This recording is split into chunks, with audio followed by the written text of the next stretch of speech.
The more you talk, the less they hear.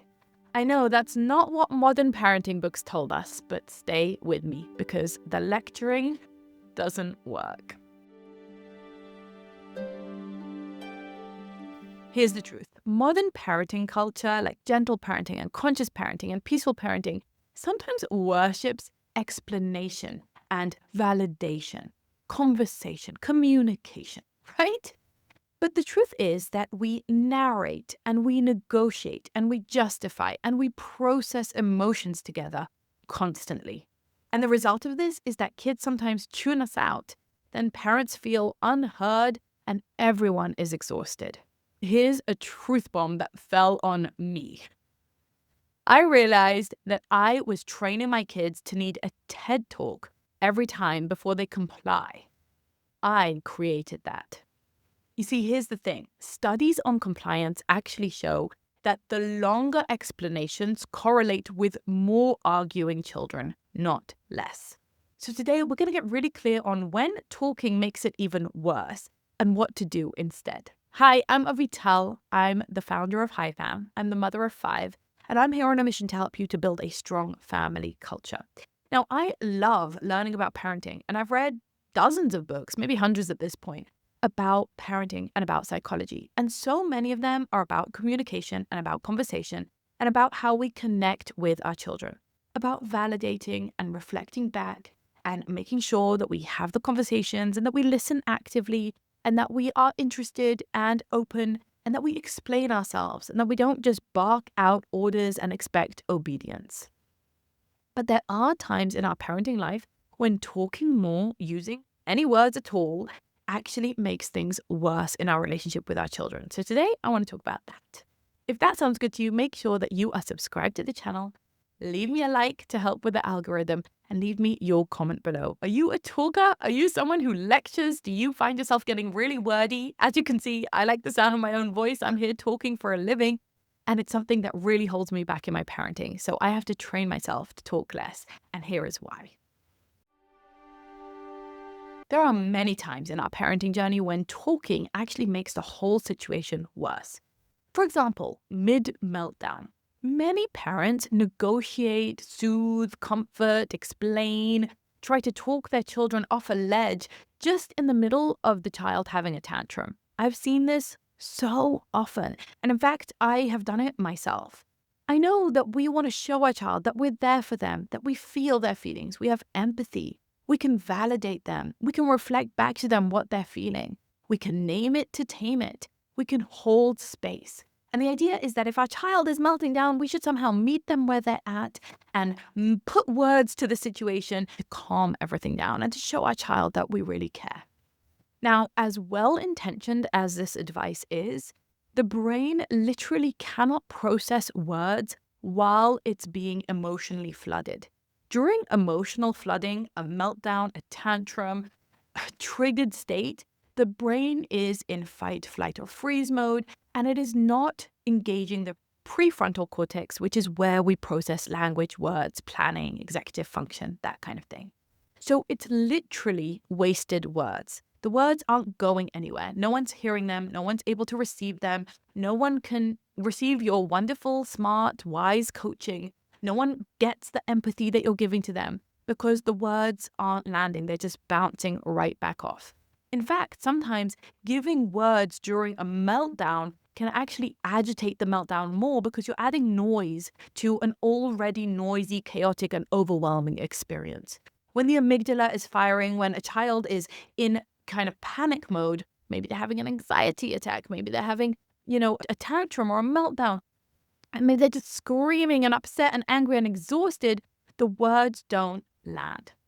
The same is true during a power struggle, but for different reasons. When you're having a power struggle with a child, like you want them to go to their room right now and they're saying, no, I won't go, then more words are just used as ammunition. Your child will manipulate, will throw them back at you, will twist your words. You will get tripped up over your words, over their words, and also often people get triggered and say words they don't mean. You start to shame them, you start to blame them, you start to assassinate their character or be mean or maybe even curse. And these are the types of things that you don't want to let out of your mouth. But the more you talk in a power struggle, the more you actually increase the power struggle. This is a time to disengage and to rise above and to unlink yourself from the immature power struggle and argument that is happening. Another time that you don't want to use more words is after a consequence. Say you have told your child that if they don't come right now, then you're going to have to pick them up and take them. And they don't come right now, and you go and pick them up and take them. Many parents now feel moved to explain themselves. They need to explain that I do love you and I know it was hard for you and you really didn't want to come, but I had to come and help you and it's not okay. And look, now you made mommy mad and now we have to go and dinner's on the table and I have to get home. And we just start getting really, really wordy because we're uncomfortable just following through. We instead dilute our authority, over-explain, compensate for the discomfort of the consequence with all the conversational adjectives and words and verbs. And we're just trying to explain ourselves away and smooth over the hard edges. But while you explain and enforce at the same time, you're diluting both. They can't feel the enforcement of what's going on. They're not learning the lesson from the action. Like, I'm picking you up and taking you because you didn't come. So they're not learning that because we're actually distracting them with words. But also, our explanation isn't landing either.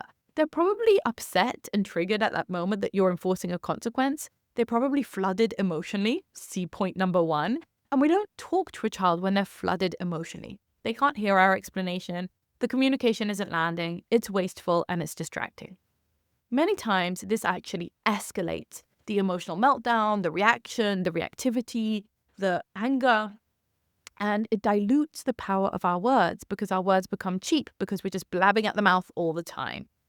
Another time you want to hold your tongue is when you're repeating yourself. Many times we teach our children not to listen the first time because we're going to repeat it second, third, fourth, 26th time. And I am so guilty of this that I will say something and they'll ignore me and I'll just say it again instead of following through on the action, instead of really making sure that I've got their attention coming up, getting close into their face, making eye contact, making sure they drop the toy and hear me so I can say it calmly, quietly, directly, and once. If I keep saying it again and again, I'm actually training them that the first no doesn't count. The first request you can just ignore. So they learn to elongate the process, to drag you out, to pull you along. And you don't want to be strung along like that. You don't want to feel like, oh, I can't say it anymore. My throat is hurting. I just said it 3 times. Why didn't you hear me the first time? That's when we get into a loop of a power struggle, which then gets us into meltdowns and tantrums. And we go along this whole loop all over again. Not good for us. So let's shift gears for a moment and talk about what silence actually communicates. If you are a talkative person or if you have a very chatty kid, you might not actually have time and space to communicate all the beautiful, powerful things that being quiet, being reserved, being measured with our words can communicate. And I am so not preaching to you from on high about this because this is absolutely something that I clearly struggle with and I am working on. But here's why. The first reason is because silence communicates calm authority. You don't need to justify yourself. People who are confident, people who feel that they are an authority, people who know that their leadership is respected, don't need to constantly explain. They don't need to repeat themselves. They don't need to keep blabbering on. And they don't feel so insecure with what they're doing that they have to justify it or validate the other person all the time. They can just be in the situation, even if it's a bit uncomfortable. And that confidence is what we want to portray with our silence. When we are confident in our parenting, we don't seek our children's buy-in for everything.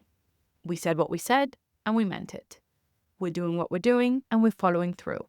We don't need all these words to scaffold and aid and help and hold up our statement or our belief, right? We're confident, and silence communicates that sometimes. And silence also, surprisingly, sometimes communicates safety. I've noticed that even though there is merit to the emotional processing that we're all supposed to be doing all the time, there is also a big downside to the therapy talk, to constantly processing emotions, to constantly going through deep conversations or negotiations or reflecting back or validating or justifying or bringing up feelings.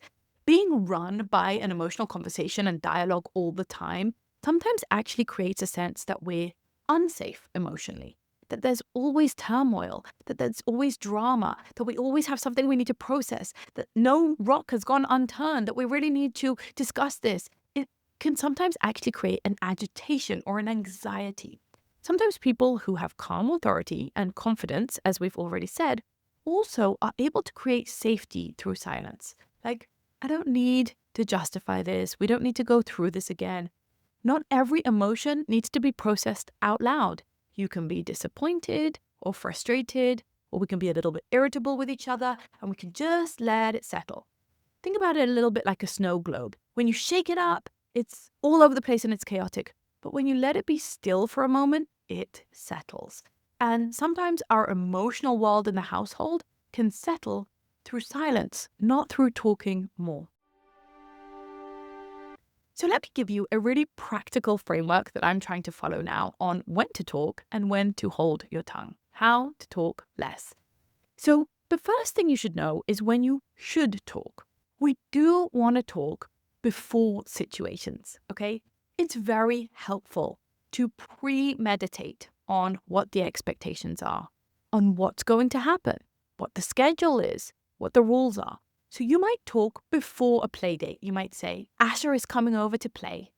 Now is the time to put away any toys that you don't want him to play with because you will be expected to share anything that's out. I don't want to hear any whining or any poopy talk or anything rude while Asher is here. And we will keep our hands to ourselves. That means no hitting, no hurting, just playing nicely together. If you have a problem, I expect you to come to me and say, we're not managing to figure this out. Can you help me? Right? A little bit of a lecture, a little bit of a talk before a situation. That helps remove 90% of the talking that has to happen in the situation when emotions are running high, tantrums are happening, and it's anxious. If we do it before in a calm, measured way, we're careful with our words, not too much of a lecture, but we cover the key points, you're going to find that you need a lot less blabbering in the situation itself. So we're going to a museum, here's what I expect. We're getting ready for school, here's what you need to do, right? Just setting the expectations really clearly, I think, is a good time to communicate and to talk. You also do want to talk during calm moments. This is the time when you connect, when you hear about their inner worlds, about their life, about what's on their mind, when you share funny stories, when you talk about family values and meaning or run debates at the dinner table. Connection is a great time for talking. And then the final time when you do want to talk is when you're making repair, okay, after the dust settles. So we've had a power struggle or we had a tantrum or something went wrong, and now we just want to talk it through and say, hey, I'm really sorry about how I showed up. I also really wasn't happy about how you showed up. We repair, we move on, we make amends, and then we can go back to a calmness and to a silence. It's fine to chat with your kids and to connect. That's a great thing. What's not great is to constantly find yourself repeating yourself and lecturing and yelling out commandments and getting nowhere, or shaming them, being aggressive, being angry, right? I know that I sometimes fall into that trap where I feel like I'm just constantly irritable, constantly calling them out for things, repeating myself. I get tired of saying the same things again, or I'm victimizing myself. Why am I the only one who's ever done anything around here? Well, you didn't notice that the laundry's on the floor, right? Just going on and on. And that doesn't feel good to me. It doesn't feel like I'm in my calm, confident authority. And it doesn't feel like it creates a safe, emotional space for my kids where we're okay. Things are okay. If something needs to get addressed, it will get addressed. So that's where I think we can talk, right?